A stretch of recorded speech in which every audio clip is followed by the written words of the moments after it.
The thrilling launch of giant ships. Show a dramatic slow-motion clip of a massive ship sliding into the water. Ever wondered how these giant ships actually take to the seas? It's a thrilling process you have to see. Show visuals of workers preparing the ship, welding, and cranes at work. It all starts in the shipyard. Once the ship's hull is built, it's carefully balanced on a launch cradle or sliding rails.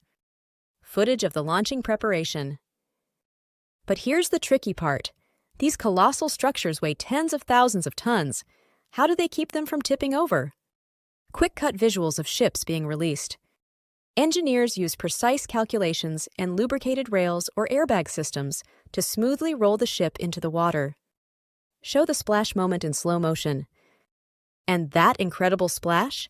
It's called the wave of displacement, a phenomenon caused by the ship's massive entry into the water. Show a finished ship sailing away. Did you know some ships are even launched sideways? Crazy, right? So, the next time you see a ship on the ocean, remember the epic journey it took just to touch the water. Want more fascinating facts like this? Hit that subscribe button.